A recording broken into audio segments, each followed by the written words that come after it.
I grab their hand. I literally make sure it's a firm handshake. By the way, ladies, do not around. Grab the hand firmly. Do not milk the cow. Give people a good handshake. And that goes for the lady gentlemen out there too. Have you talked to some of the current players or kind of the big name agents about this? And what are sort of the reactions you've gotten? What is the feel you've gotten for this concept? Everyone's shocked that nobody's done this yet. This could have been done over the last 8 years. No, I'm not a rocket scientist, though. I'm not sending anybody to Mars anytime soon. Shout out to my buddy Elon Musk.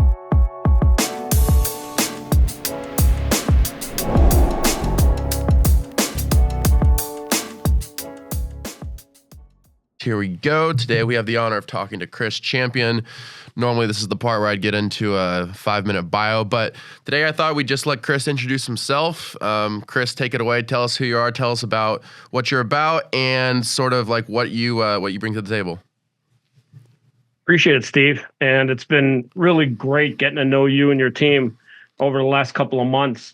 Most of my life I've spent as a connector, and I started realizing probably 10 years ago that as I started investing in companies, my real value and role to everybody in the company is as a connector, putting deal flow together. And people don't realize in life, you're only one great connection away from leveling up your life, your business, your wealth, your health, all these things in life. Sometimes that one great connection is literally what changes your entire trajectory of your life. And I started realizing that there's a business involved in that whole model. As I started investing in companies, companies have CEOs and founders that are doing most of the heavy lifting. But from time to time, the best thing an investor can do for that company is connect them with other people that'll help them level up that business and help all the shareholders involved. And then I started throwing networking events in 2017. I spoke at I think it was CES. It was the first year that they had a crypto panel, and I was the last speaker, which normally sucks because everyone wants to get the hell out of there, including me. Sure. And I was up on stage talking about Bitcoin, talking about crypto. And as I got off stage, I had a really good year financially. I literally looked out and I said, hey, 5 o'clock. I know a lot of you guys here are probably hungry. As a gift to give back to the community, if you like sushi, come join me at my friend's sushi place. I'll buy sushi for everyone. Now I'm thinking, 10, 12, 15 people max might show up. We went to, by the way, shout out to my buddy over at Umiya Sushi. Fucking place is killer, best sushi in Vegas. So we end up going there, and we have like 164 people show up. I run up a $29,000 sushi bill, and we did some content. But what I started realizing was there's something interesting. There's a dynamic that's interesting when people eat food together. It's different than when you speak in front of an audience of, let's say, 2,000 people in a room. It's a different dynamic. People put their phones away. They make true, deep connections with each other. And you might only make 3 great connections over a meal, but that is significantly better than having a room full of people not paying attention to what you're saying because they're on their phone, checking Instagram, text messages, emails, whatever. Yeah, they're completely dialed out. And so once you realize the value of those face-to-face, meal-to-meal connections, then you're like, okay, I can take this and I can run with it from there. But from 20, I like that. I'm going to use that face-to-face, meal-to-meal. I like that. But like from like 2017 until now, obviously, so I was, little spoiler alert, I was at the NFL draft with you the other week, Chris, and obviously we made a lot of great connections there, got to rub shoulders with some great people, celebrities, draft picks, et cetera. But one thing I wanted to ask you is, you've obviously built a much larger network now, sort of this empire of connections that you have. But from 2017 to now, what was the transition like? What were the sort of the keys for catapulting you to the position now where you're running these events now, not just in one place or another, but all over the country? We're doing the Miami Gifting Suite, which we're going to talk about next month. We're doing some other events in July with the Tyson Paul fight. So tell us a little bit about how it got from you using this one isolated event to now you're making connections all over the country. Yeah, it's interesting. I've actually done them in Dubai. I've done them in Singapore. It's interesting because as I started so after that sushi, I had literally no joke, probably 50 people ask me, hey, when's the next one? I'd love to come. When's the next one? I'd like to come. And I'm like, listen, are you crazy? I'm not spending 29 grand to feed you guys sushi every now and then. They're like, no, we'll buy tickets. I just made so many great connections. It was great, blah, blah, blah. So I started doing that. And like literally these little connection meals have literally exploded into making my Rolodex the most valuable part of my life. And by the way, it's not just my life. Like everybody's Rolodex is really their network, and their network is directly influencing their net worth. Sure. So the better you have a network of high value people, the more you're going to be able to achieve in your life financially. It just works out that way. Don't ask me why.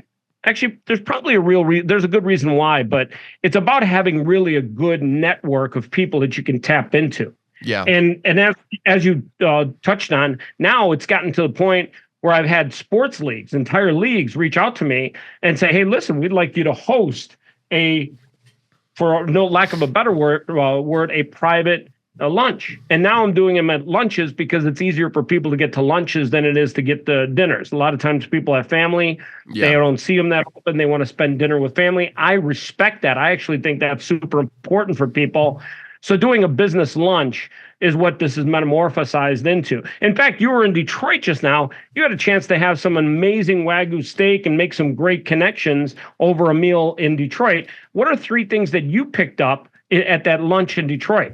3 things I picked up from lunch and Detroit. Wow. Well, that was a big week. Well, I guess it wasn't a full week, but it was several days straight of networking, several straight days of events. If I had to pick 3 things that I took away from Detroit, I'd say the first thing that I took away is just sort of the open-mindedness of always being open and ready to meet someone new, even in places you don't expect. So when I came to Detroit, Chris, I was expecting obviously to meet some of the draft picks, which I did. I was expecting to meet, sports personalities, but I didn't necessarily know that I'd be rubbing elbows with the likes of Ian Rappaport or some of the other, Ryan Clark, or I ran into Danny Amendola, Patriots wide receiver at one function. So it's like, you meet these people, you run into these people you don't even expect. So kind of having a level of open-mindedness, a level of availability, where it's like, you come in with a set schedule, come in with a plan, but also keeping yourself open to the possibility of, hey, I might meet somebody that I wasn't even expecting to meet, and being willing to adapt on the fly, make that connection. That sort of like spontaneity is very valuable. It's good to have structure. It's good to have, sort of character to the event, but it's also good to have a level of, I'm here for the next possibility. I'm here for that certain level of spontaneity. So I think that was one thing that I took away. Another thing is just that, when it comes to networking, I think that it's it's who you know, but it's also who knows who you know. It's like there's that third level of connections that you can make, and it's not just the really famous people, but it's also like the people who you might not expect to to be who aren't famous like right now, but who might be an important connection down the line. So like not discounting anybody, not writing anybody off, but being open to those third level connections. And I have to pick a third thing. I don't know. Detroit was a blast, man. It was honestly just such a good experience to. First of all, it's my first time in Detroit, but second of all, honestly, just being Detroit, there in person. They did a good job with the draft. Well, yeah, no, thanks. But like being there in person is different. Like, I've watched the draft before. I've paid attention to the draft. I'm a fantasy footballer myself at times, so and a big NFL fan. But just being there in person at the NFL draft, there's nothing like it. There's nothing like the energy in the air. If anybody's listening to this, I can't say enough. Like, try to make it out to an event like the draft. Try to make it out there, because the energy and the level of people you'll meet and the quality of people you'll meet is like nothing else. I mean, you're there, you're bumping into just some really high value individuals. So I guess that would be my third thing, is just like, being present, physically present at these events. I know we've gotten so used to, after the post-COVID era, of like, Zoom appointments, and, we're doing this interview right now over Zoom, but doing things in person and being present in person is just, there's a value to it that you can't really take away from. So. Really well said. Really well said. And by the way, hats off to Detroit, hats off to the NFL. The one thing about being at the draft in Detroit that really hit home for me is the NFL is so far and above and away the number one sport in America between their fans. And the way that they engaged their fans around the draft, I mean, there were people dressed up all in red for the Kansas City Chiefs. There were guys dressed up in big cheese head outfits.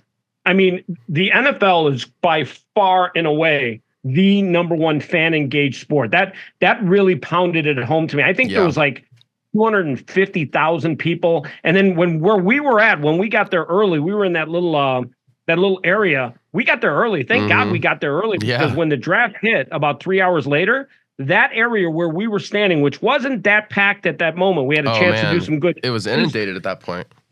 It was insane. Like when I saw the aerial views, and then they packed that whole little staging area, which was empty when we were there.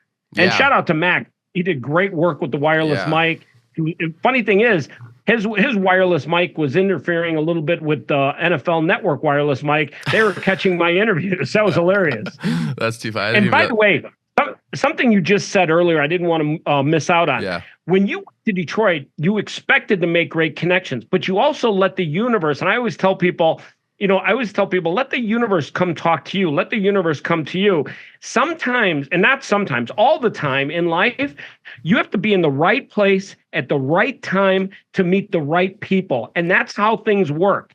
And when you put yourself in the right place at the right time to meet the right people, good things happen to you. You literally put yourself in the right place for the universe to come talk to you. Enjoying this episode? Subscribe for more content on finding your own path to success. Every subscriber makes a huge difference to the pod, and we're grateful for everyone. And don't forget to throw us a classy like and comment too, to let YouTube know that you're a fan of our stuff. Now back to your regularly scheduled podcasting. Oh, 100%. And now, Chris, I didn't want us to lose sight of one of the big things that you are pushing right now, which as I think is, out of all the things you do, all of the connections you make and all of the network that you've built, like this is something that's extremely unique to you and your brand and what you're trying to push now, which is this SCO idea. So tell us a little bit about what is SCO. Well, spoiler alert, stands for social capital offering, but tell us like what is SCO like all about? Like what makes it unique? How does it impactful for athletes, and how did you sort of like push this at the draft? Like tell us a little bit about how you came up with this concept and how you're pushing it now. All right, should I let the cat out of the bag about you having exclusive interviews for all the SEO projects being launched? No, we shouldn't talk about that. No, we I'm shouldn't. just kidding. Okay. I'm just kidding. Spill all the beans, Chris. So I started about a month and a half, maybe 2 months ago, working out with some lawyers about a new product that we were going to launch and unveil at the NFL draft with some agents and players. And it stands for Social Capital Offering. So that's the product that we launched. It is a securities product built around the Regulation CF, the ruling that was passed in 2016 by Trump as part of the Jobs Act. Basically, Regulation CF stands for crowdfunding. And we started realizing athletes as players are in one of the highest tax brackets that you can get into. They literally get taxed in some cases as much as 56% of their gross income. So any social capital they generate as a person, as an individual, if they generate $1 million in social capital, let's say from subscriptions on Instagram or OnlyFans or YouTube, whatever, that capital they're getting paid personally are going to be taxed at an insanely high percentage. And literally, if you make $1 million, you only see about 400,000. Well, guess what? If you take that capital and you put it into a corporation, you can defer your taxable liability through living trust. So we literally basically created financial awareness and financial literacy for the players by teaching them how to take their personal brand and become a business, and literally turning them how to turn their fans from fans and followers into shareholders and partners. And it went over like hotcakes. I mean, you saw some of the players and agent reactions to SEO. Yeah. What would you say the reaction was? I think it was overwhelmingly positive from what I saw. I mean, I talked to a few players and a few different draftees, and yeah, I mean, there was an overwhelming sense that this is the future. NIL is not the future; it's the present, right? It's already happening. Like we're already seeing these players make these big sponsorship deals, these big brand deals. So that's already happening. But this seems like sort of a more specific instantiation of NIL, and it seems like the next sort of wave of it. So I'd say the reaction was very positive. Well, it's interesting you bring up NIL, and just for anyone that doesn't know what that means, that name, stands for image, name, likeness. image and likeness. And it was brought upon because somebody did a great lawsuit against the NCAA, which is basically used slave labor to monetize their players in the college ranks for decades. Yeah. And NIL opened up the floodgates for players to get paid their fair share of the marketing dollars that are being generated around their skill sets. Now, because of NIL, now players are able to create what are SCOs. So even though NIL opened up the door for SCOs, they don't have anything to do with each other than the fact that NIL was the litigation that allows players in the college ranks to literally set up their own SCO and let their fans become shareholders in a business that holds their social capital, their social brand. So literally, the SEO is the evolution of literally teaching players how to incorporate their brand into a business and teach them for how to be players to now become CEOs and leaders and turn their fans into shareholders and partners. And by the way, February 1st, join us in New Orleans. We're going to have the first SCO Shareholder Summit to kick off Super Bowl week down in New Orleans. We're expecting over 3,000 fans and shareholders to come and connect with the leaders of their SEOs, their CEOs, their favorite players, and listen to the financial report from the year in the past and the road ahead. So literally, these players are literally going to become leaders. They're going to become CEOs of their own brand, their own business, and they're literally going to become businessmen in the field that they've chosen, which is professional sports. But professional sports only has a short window for some players. The average window for a player in the NFL is 3.3 years. So if you don't start building your businessman now, well, guess what? In 3.3 years, time flies very quickly. You're probably going to have to be looking for a business. So we're preparing these players to be businessmen so that they can literally lead their lives after football or after sports. Yeah, which is I think is really wonderful, because I think most like athlete business related endeavors, it all focuses on like, you know, making athletes like profitable, like in the present, but like sort of this idea of like preparing them for life after sports, after, you know, their career is done and finished and they hang up the cleats. Like, I think that's incredibly important too, right? Because they have this, you know, you have a whole life to lead. It's not just about your NFL career.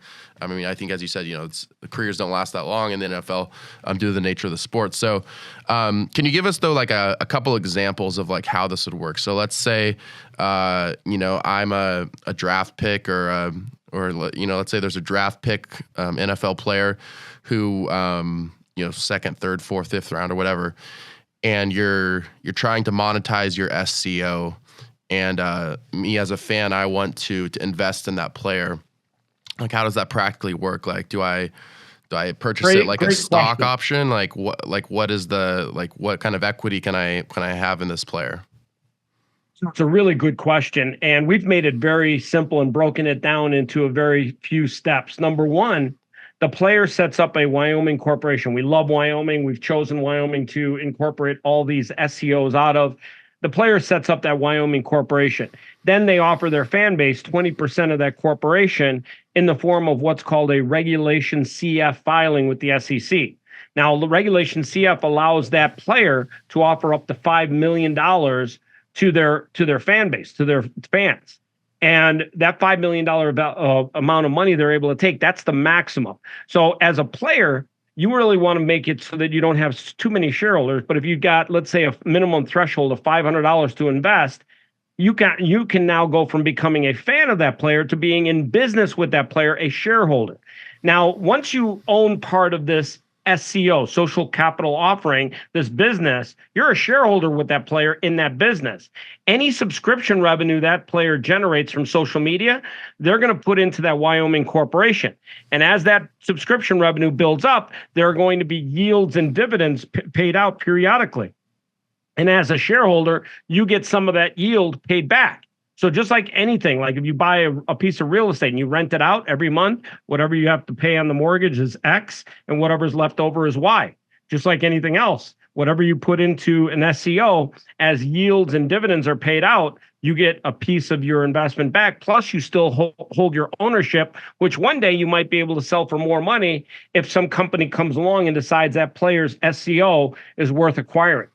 It's literally like owning public stock. The only difference is it's Regulation CF. It's not a public offering. It's a Regulation CF, which in this case stands for Regulation Crowdfunding. Okay. It's a securities application, SEC application that was created in 2016. So is it correct to say that it's like owning a stock, but the stock it's literally in an individual, it's not in a corporation? That's the value. No, you're owning a stock in a Wyoming corporation. Or it is in a corporation. But that Wyoming corporation generates revenue from a player's social capital. So the player's social capital goes into the corporation, which all the shareholders benefit from. Mostly the player benefits. In many cases, almost all the cases, the player will have controlling interest. Gotcha. So one question I had too is like, this is obviously like a novel concept. Like, did you come up with this yourself? Like, was this developed over time? Has this been discussed before in the sort of the like, because there's lots of like ways that people are trying to take advantage of their NIL. But do you, as far as you know, are you sort of the pioneer of this concept, or is this like pretty widespread already that people are like looking to some instantiation of SCO or another? Did you subscribe yet? If you like our content, it's the easiest way to support the pod. Hit the subscribe button on the bottom right and keep it classy. Yeah, so what you're starting to see is, you're starting to see a lot more of Regulation CF being used, but you haven't seen it used in this fashion. My team and I created Champion Capital, and Champion Capital created and trademarked SCOs. I think being able to apply Regulation CF to a specific vertical, in this case, athletes in the National Football League, and also now we're expanding into college athletes in college football. We have over 200 applicants from the college football ranks that are now literally looking to launch their own SCO, because while they're getting great NIL deals, not everyone's getting the big money from the NIL deals. So for the smaller guys, they want to create a business opportunity for their fan base. And as they do that, the SCO provides them more value than just a small NIL deal will ever. And by the way, NIL deals are one-time shots. When you do an NIL deal, you get paid X amount of dollars for doing one act. As setting up a company, you can build a business that is ongoing around your personal brand. And that's what we're doing is we're educating players on how to build their personal brand and giving them financial literacy on how to do that the most effective way. In fact, one of the guys, Sean Wheeland, literally teaches an entire course to these players on how to set up their own personal living trust so they can defer taxable liability till it's sometime in the future. Hey, Chris, Rob here. Just a quick question. So this all sounds like a really interesting way to invest in a player, but so you said there's stocks, or like a stock, there's dividends and stuff that gets paid out. Where does that revenue actually come from? So you're familiar with the subscription pages on social media platforms like Instagram, X, OnlyFans, where you can subscribe and get exclusive content, right? Yes. That's considered social revenue, social capital. All that social capital, instead of paying it to the player personally, which gives them a high tax burden, they're now going to funnel that social capital into the Wyoming corporation that they and their fan base own so that they can pay less taxable liability on that revenue and also share it with their fan base. Think about this for a second, Rob. If you raise $5 million at a $500 minimum threshold, that's 10,000 shareholders potentially you'll get. Now you have 10,000 people that have a financial interest in your future growth and success of this Wyoming corporation. They're going to go out there and help promote all your subscription pages so that literally as that revenue increases, they're going to see more yields and more dividends periodically out of that company that they are now a shareholder in. Just to play devil's advocate a little bit, what happens if the player decides he's going to stop posting on social media or, moves on to other things, doesn't have time for it, and lets the media or the revenue stream kind of dry up? What happens then? I mean, that is possible. I think it's important to invest in players that have high values and character, and we try to vet out everyone we can. But just like any investment, you don't make money on every investment you make in life. Some investments are bad and some investments are good. I think for the fans, it gives them a closer relationship with their favorite player anyhow. And yeah, I mean, you can't control what players decide to do one day. I haven't seen it yet where a player has stopped posting on social media ever. I mean, players just, for whatever reason, love to post on social media. Do you so one thing just to wrap this discussion is like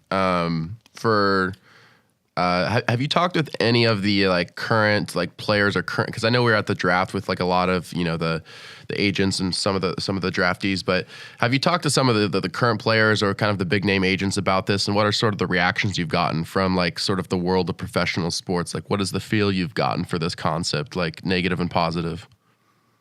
So the first thing that I keep getting over and over is everyone's shocked that nobody's done this yet. Like, it's literally, people are like, how the fuck did you figure this out? I'm like, it's not rocket science. I just took what's out there and applied it. So this has been around since 2016. We're now at 2024. This could have been done over the last 8 years. No, I'm not a rocket scientist, though. I'm not sending anybody to Mars anytime soon. Shout out to my buddy Elon Musk. So that being said, the one thing I keep getting over and over again is like, why hasn't anyone done this before? And I'll be honest with you, in life, sometimes opportunity is just there for the taking, and it's the ones that wake up in the morning and do a little bit of reading and research that do it, that take advantage of it. Just to give you an idea, about probably on a weekly basis, I read parts of, if not all, of 50 books a week. I feed my brain just like I feed my body. I try to feed myself knowledge. And one of the things I find interesting is securities law. I love securities law for a variety of reasons. I find it super interesting whenever I see stuff happening.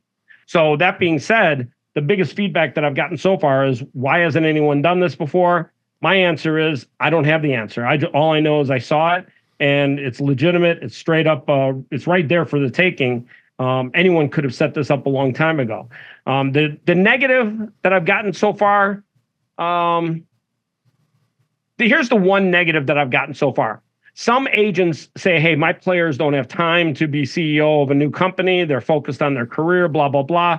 So what we've done is we've made it simple that all they have to do as a player to be a leader of their new Wyoming corporation is to deliver the content. We've made it so that all they have to do is deliver the content. We've got an accounting firm that does their audits, keeps them compliant.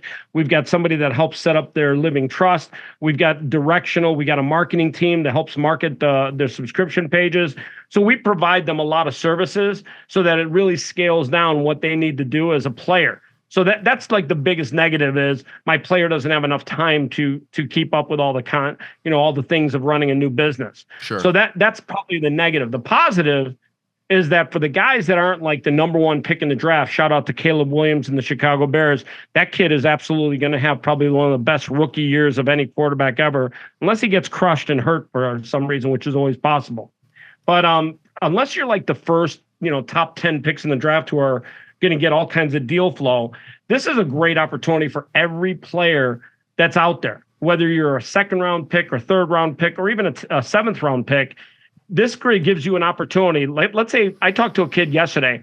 He said, "Oh, I only have 54,000 followers." I said, "Are they real followers? Did you buy any of them? Are there any of them from North Korea?" It's like, no, these are all real people. His engagement numbers are great. He gets about 2,000 to 3,000 likes and comments on every one of his posts. So he's got real followers, real engaged fans. Yeah.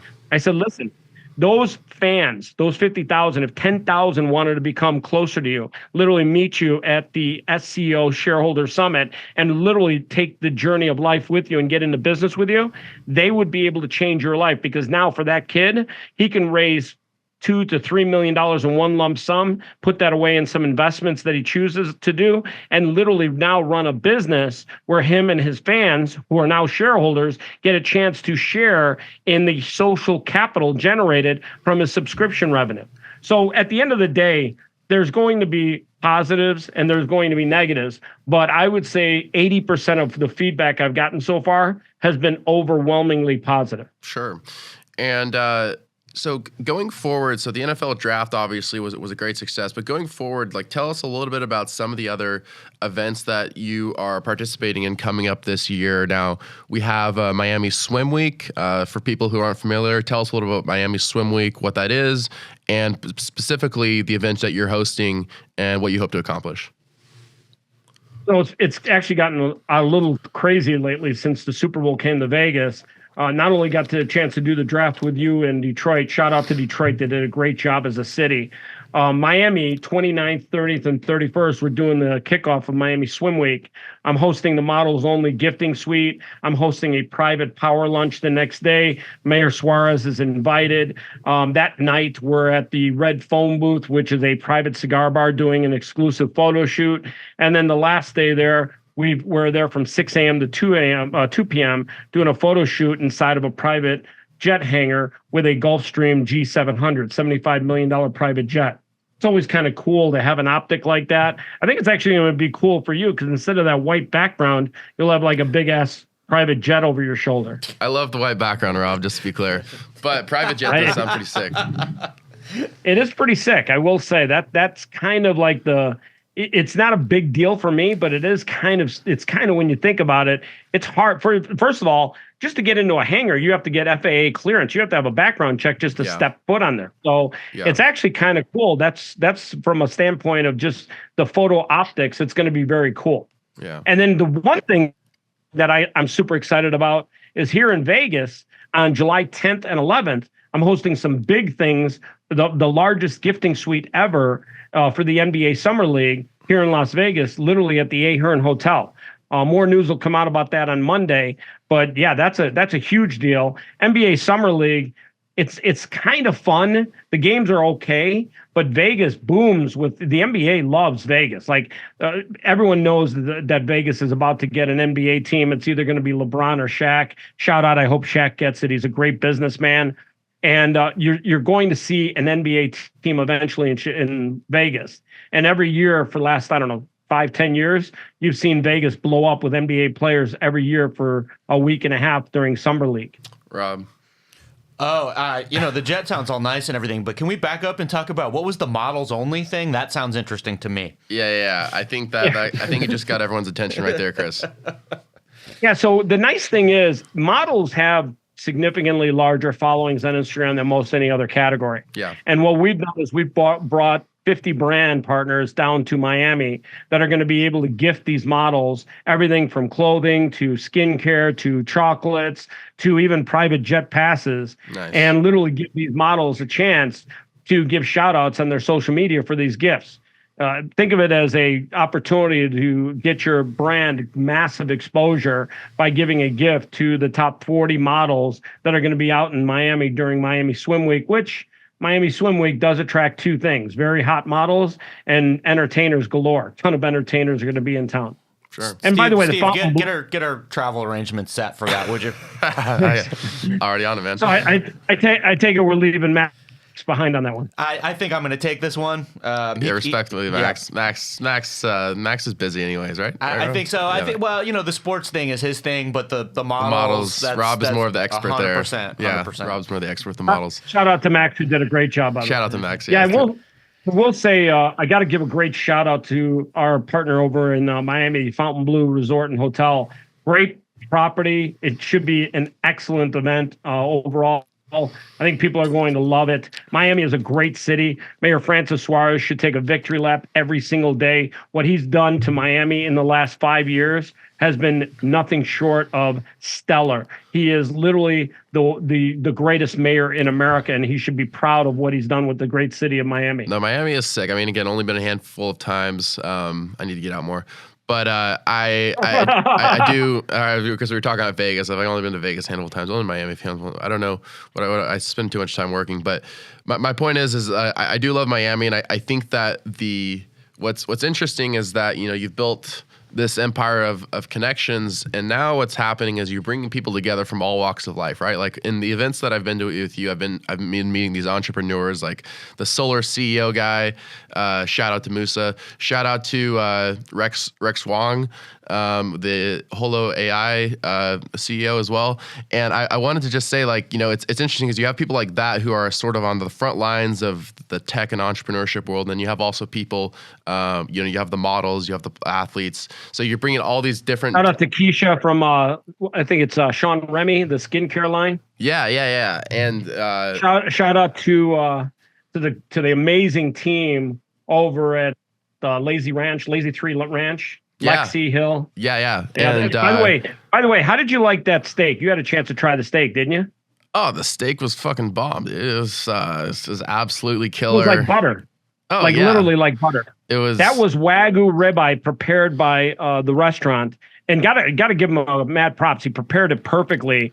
That Wagyu, I'm not kidding you. It was like butter. It was literally like having meat butter melt in your mouth. Yeah, it was something else, and we got to interview Lexi as well. So we'll be rolling that out in the next couple of weeks. But for Miami Swim Week, for people who like aren't as familiar with the event, like tell us like sort of what goes down and sort of like what to expect and what to keep an eye on for the end of May. Hey there, classy viewers. Thanks for listening to our podcast. We're dedicated to providing you with quality content that inspires and brightens your day. But keeping it classy can be expensive. If you enjoy our content, we're asking for your support for the podcast using the donation link in the description below. Donations mean the world to us, and even as little as $5 can make a huge difference in helping us make this podcast a reality. Plus, donors are added to our shortlist to be the first to receive exclusive offers on merch, extra content, and even chances to appear on the pod. Anything you can give would truly be appreciated. Now get back to enjoying the rest of the podcast, and as always, stay classy. I think the lunch is going to be epic because anytime you can get into a room with very high value people like Mayor Francis Suarez, like some of the business leaders of Miami, which, by the way, Miami is booming from a business standpoint. It has literally attracted some of the greatest business leaders from New York City. Rest in peace, New York City, by the way. At the end of the day, if you can get in a room with 150 business leaders in the Miami marketplace and literally make just a handful of very valuable connections. And by the way, when you get into a room full of people, instead of taking someone's business card, let me give you just one bit of advice I tell everybody. Do not take a business card from anybody ever. Say, listen, let's start a dialogue right now and start texting that person. When you create a dialogue after meeting somebody, you actually get business done. But when you leave a place with a stack of business cards, you're basically mind fucking yourself into thinking that you did something, that you accomplished something. But in reality, all you have is a stack of paper that's probably useless because nobody knows who the fuck you are when you send them that first text message. Literally send a text message, thank the person that you just met, make the text something that's unique to your conversation with them, and start a dialogue. And if all you do is start 3 dialogues with 3 high quality people at an event, mark my words, it's better than going home with a big stack of paper, which I find is absolute useless garbage. Yeah. So as we get into the final part of this interview, I wanted to ask you a couple questions about that. So one is like with the empire of connections you've built, with like the network you've built, like what is it about you? I mean, obviously, you know, you've had your career success up to this point in time, but there's something about you in particular that makes you so adept at making not just connections, but high value connections in a way that other people aren't doing. So tell us a little bit about sort of the art of networking, something that you figured out that other people aren't doing, that makes you successful at what you do. So I'm going to give you 3 things that I've learned. Yeah. And these 3 things, they can be applied to anyone. First and foremost, when my grandmother raised me, and she raised me with a wooden spoon, she did not fuck around. She always told me, introduce yourself when you meet somebody right away. And make sure you look them in the eye and you give them a firm handshake and tell them your name. Now, we live in a time where everyone's on social media and everyone thinks that they're being social. But I cannot tell you how many times I've gone into a room and people don't introduce themselves to each other. And whenever I meet somebody, I make sure I look them right in the eye. I grab their hand. I literally make sure it's a firm handshake. By the way, ladies, do not fuck around. Grab the hand firmly. Do not fucking milk the cow. Give people a good handshake. And that goes for the lady gentleman out there, too. If you're a lady boy and you want to give somebody a weak handshake, get the fuck out of here. Give it a good grip, okay? Make sure you're grabbing on for dear life. All right. And look somebody in the eye and say, hey, you know what? My name is Chris. Nice to meet you. Yeah. And let them introduce themselves to you. That's first and foremost the easiest way to connect with people at high levels. I've met billionaires on planes just by introducing myself and doing my introduction properly. You know, nobody wants to meet somebody that gives them the little, nice to shake your hand. What the fuck is that? Don't fucking do not give anybody a weak fucking handshake ever. Yeah. That's the only thing you get out of this talk. Remember, grab it like you mean it. Put some meat behind it. So that's number one.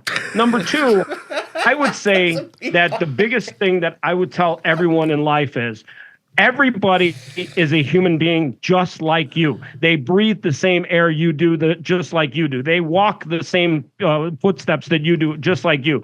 Do not be intimidated by somebody's social media status or their wealth in the world or whatever. Yeah. I've gone up to Mark Cuban and shook his hand. Yeah. And I've met some of my highest value connections just by introducing myself and treating them just like I would treat anybody else. Treat everyone with respect. Listen, I'll leave you guys with this one thought. My grandmother raised me, and she told me a long time ago, in life, 40% of the people that meet you will like or love you. 20% right in the middle, have no opinion one way or the other. And the other 40% don't like you, don't love you. She said, for the 40% that like or love you, show them love. For the 20% that are in between, show them respect. For the last 40%, fuck them all. Well, that is Chris Champion 316 right there. Summed up nicely. But Chris, no, I mean, in all seriousness, though, we really appreciate having you on today. I mean, the level of, since the time I met you, which was probably, we first started talking, back in January, February. But in the time that I've met you, like the number of people I've met through you, and, you obviously, awesome person yourself, but the number of people I've met through you, like the number of high value individuals, has just been absolutely off the charts. So thank you, Chris, for what you do. You're bringing a lot of people together. You're bringing a lot of important people together. And last thing before I let you go is tell us a little bit about like some of the other events upcoming this year. We have a lot going on in July. Kind of break it down, the overview for us before we let you go. Yeah, we do have a lot going on. I will say it's interesting how many phone calls I've been getting lately. By the way, before we get too far ahead, did you grab some all access passes for Rob? Did you give one to him when you got home? For NFL? From the draft? Oh yeah, I got a couple. Yeah, Rob, remind me. I'll get one to you. What did you think about the all access passes, by the way? Just out of curiosity, the hologram passes that we have. Oh, they were really neat looking. Yeah, they were kind of like these 3D cards, sort of futuristic looking things. They were really fun to look at, and the passes, high A's, all good for me. I had a sports collector give me $3,000 to buy 3 all access passes of Caleb Williams. He believes at some point in the future that's going to be some sort of limited edition collectible. It's entirely possible. I'm holding on to it just in case. We're doing some right now for the Jake Paul, Mike Tyson fight down in Dallas. Well, it's actually in Arlington, Texas. On July 19th, I'm hosting the Players and Celebrity Gifting Suite, along with a private lunch, along with field access to the Cowboys stadium, which is going to be kind of cool. The real thing that I'm super excited about is the first AI artist-only concert that we're planning for July 7th here in Las Vegas. All original content, some of the greatest musicians of our time, both living and dead. We're going to bring back Tupac Shakur and have some original content from him, along with some other duets, which have never been done before. Frank Sinatra and Drake, some amazing content that's never been heard before. Over 48 songs performed in a live setting here in Las Vegas, July 11th. First AI artist only concert, all original content, all original music, never ever heard before music. That to me is a massive sign of the times. We're literally, to me, that to me is like the reality of AI, how it's like literally changing our lives right before our very own eyes. It's mind blowing to me. Did Tupac give his permission, or? We're working on all that. It's literally the nice thing about all of that is they've already got licensing deals set up for their AI clone. So they're already.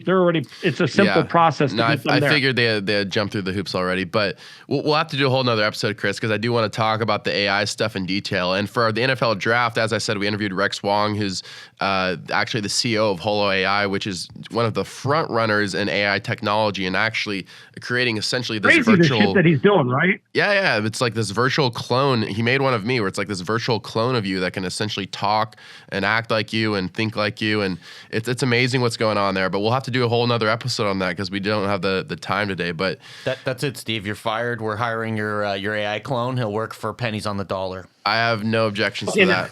Now you want to hear something crazy, Rob? the crazy thing is, it actually might get to a point where Steve can clone himself and do 500 interviews in a day instead of All one. right, I'm gonna need those IP rights like right now. That's awesome. We'll be at the beach because I'm going to clone myself to edit the video. I'll be honest with you, bro.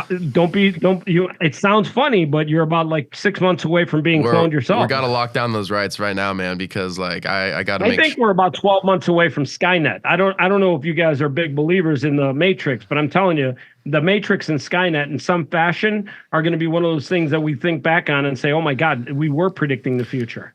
There it is, folks. Enjoy it while it lasts. Yeah, this is Exactly. this is the last few months of sanity we have left. Chris, hey, thanks so much for coming on today. And can I get your business card, by the way, or? Yeah, no, I ran out about 12 years ago. Business cards. Yeah. No. You know, it's actually funny when people ask for your business card these days. I actually find that to be humorous, and I think to myself, why would you ever carry around a business card in a digital world we live in right now? Just start a dialogue. Text me. Let's start a dialogue. A lot of them are digital now, right? You can have like the phone. Like I've seen people with like a digital business card. Yeah. But we will have to do more on this because I want to hear more about not just SEO but also the AI stuff. But Chris, thanks so much for coming on today. Really excited for Miami Swim Week. The draft was a blast, so can't wait to see what we can do with Steve, all I got these. A question for you. Yeah, go ahead. I got a question. Who's more excited about Miami Swim Week, you or Rob? Oh, definitely me. I'm going to let Rob answer that one for himself. I mean,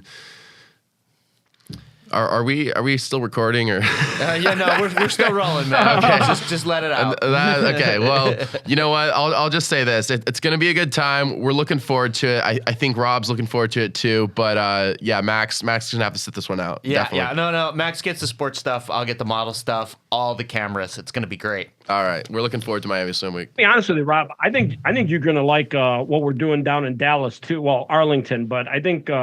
July 19th in Arlington. Plus, Rob, no joke. You should actually come out to Vegas for what we're doing for the NBA Summer League with the AI artist concert. That I'm telling you, that stuff it's gonna be mind blowing what you see, like literally mind blowing.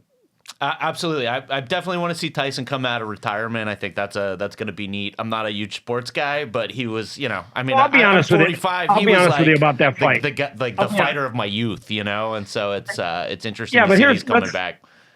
Let's put it in perspective. They're fighting with 18-ounce gloves. I mean, if you and I wanted to do a pay-per-view with 18-ounce gloves, it's borderline a pillow fight.